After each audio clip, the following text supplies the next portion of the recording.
All right, so continuing with our Chapter 10 practice, we now have number 3, and this is where we're separating out a lump sum purchase.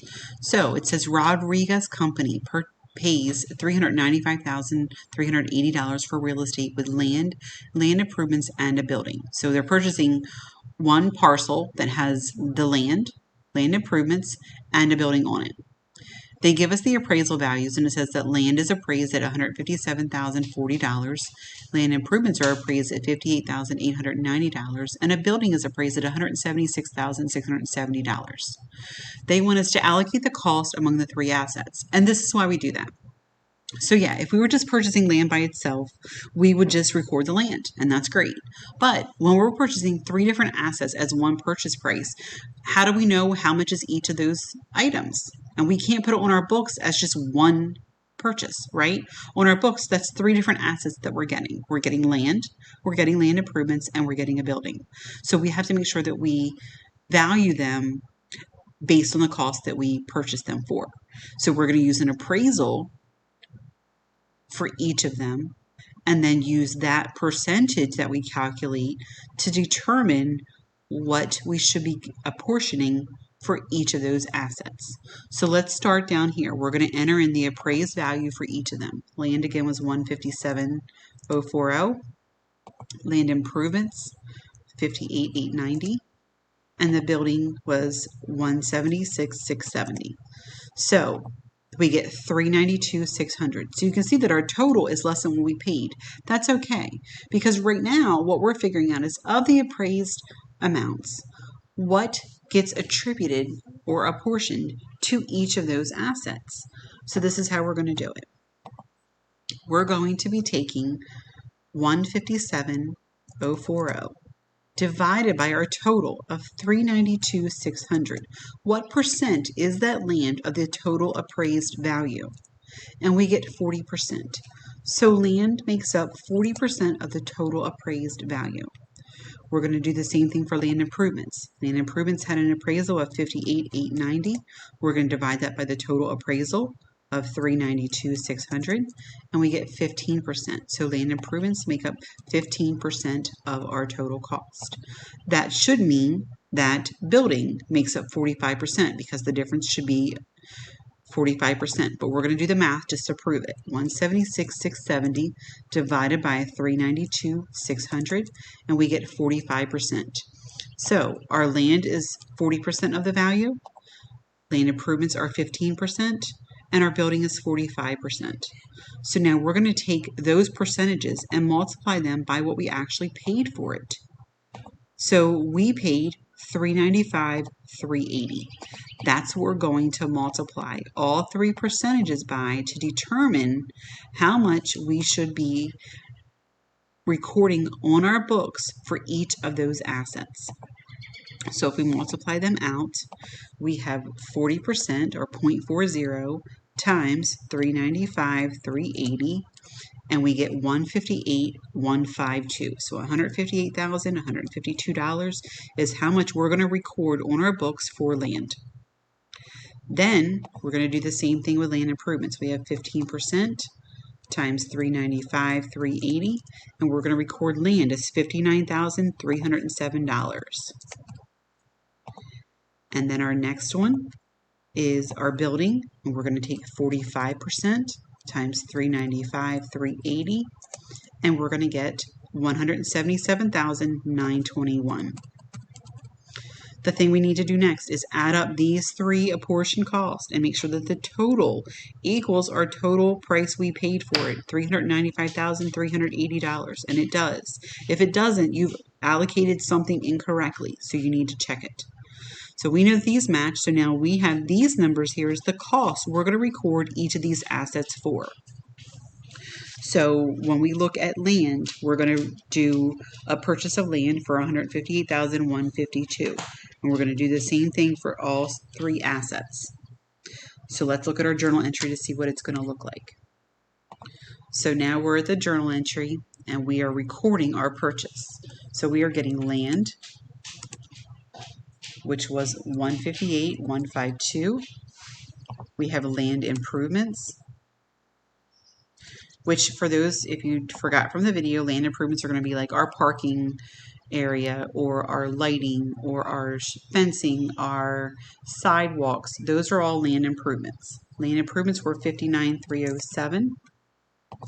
And then we had our building, which was 177,921. That gives us a total cost of the 395,380, and then we paid cash. So we're crediting cash, debiting the 3 assets that we're using for that. All right, so that's our number 3. Let's look at number 4. Well, let's do this, check my work just to show you that it's correct. So we can see that they are both correct. If we go back to number 1, we see the same as well. All right, now let's look at number 4. All right, so for number 4, this time it's asking us to look at Ramirez Company, and it says they installed a computerized manufacturing machine in its factory at the beginning of the year at a cost of $43,500. The machine's useful life is estimated at 10 years, and the useful units, which we'll use for units of production, is 385,000 units. So when we're looking at this one, it also tells us that we have a $5,000 salvage value.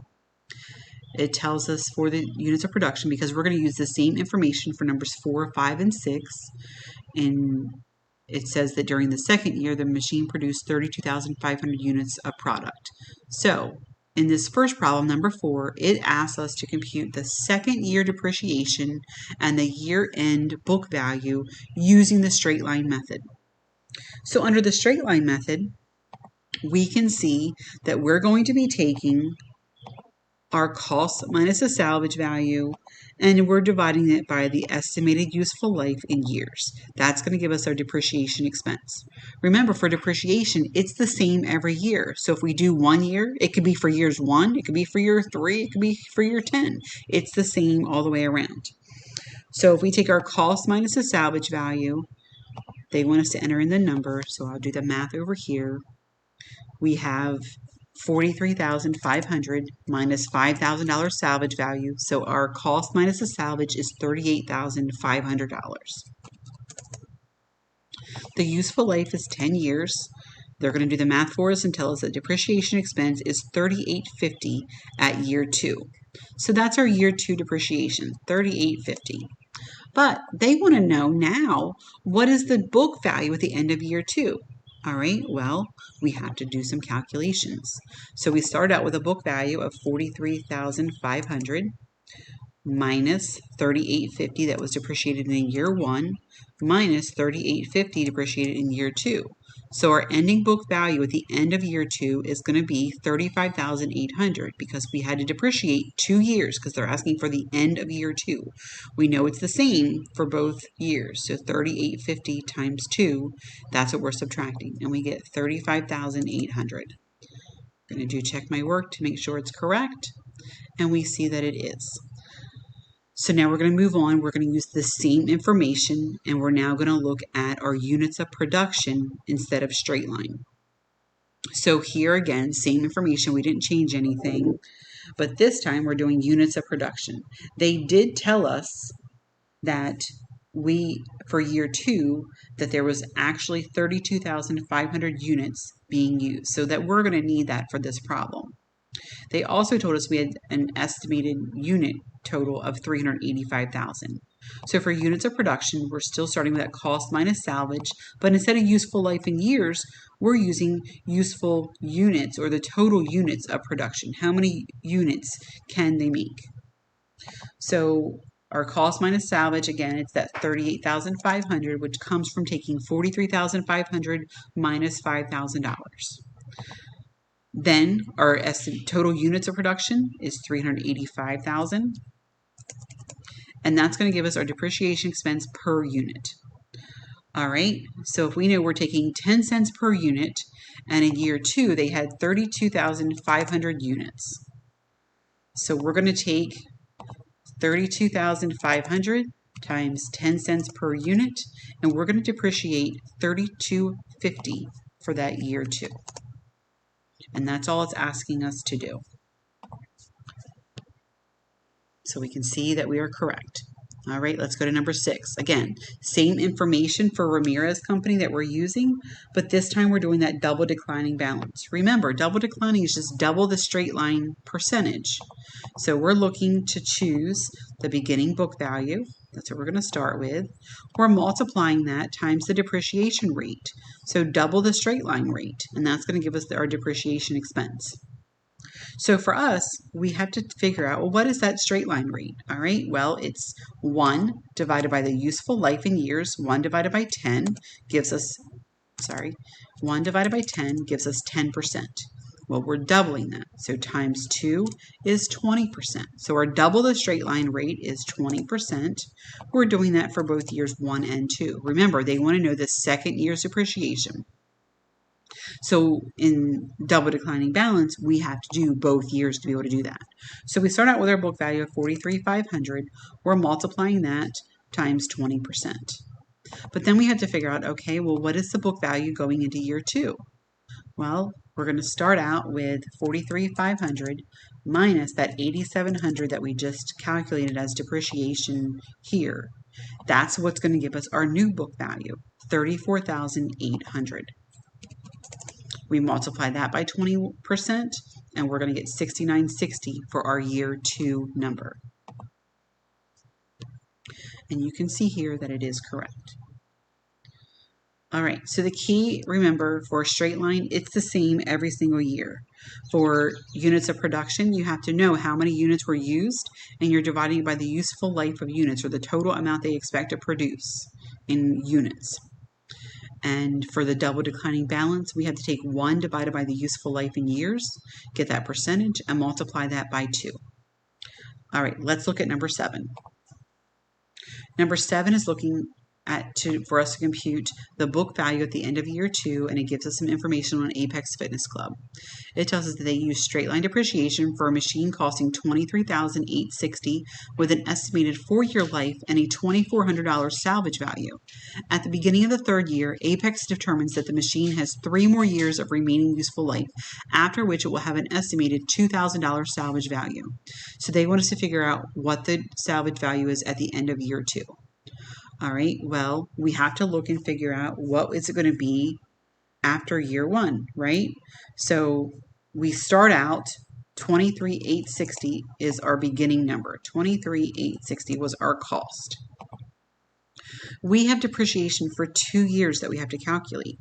So we're going to take 23,860 minus a salvage value of 2,000. And it had a useful life of, it was salvage value of 2,400. So we have 23,860 minus 2,000 divided by a 4-year, I did it again, I apologize. 23,860 minus 2,400 divided by a 4-year life. So we have 5,365 for 1 year. And we have 2 years that we've depreciated. So we have a total of 10,730 that has been depreciated. So which is going to give us a book value of 13,130. Now here it's telling us after we did that first couple of years, it says at the beginning of the 3rd year, Apex determines that the machine has 3 more years of remaining useful life, after which it will have an estimated $2,000 salvage value. So what happened here is we started out the process with depreciation and we thought we knew what it was going to depreciate for. But we got part the way in and we realized, you know what, it's going to last us a little longer than we thought. So it's extending by another year, but it's reducing that salvage value at the end. So that's what we're going to see going into year 2. Or going into year 3. So we have 13,130 as our book value. The revised salvage value is 2,000, which means we're going to have a remaining depreciable cost of 11,130. It's going to have 3 years left. So we're going to depreciate for 11,130 divided by 3 years left. And we get 3710 that we would depreciate over those next 3 years. All right, this is our stopping point. We'll continue on with the next one in the next chapter.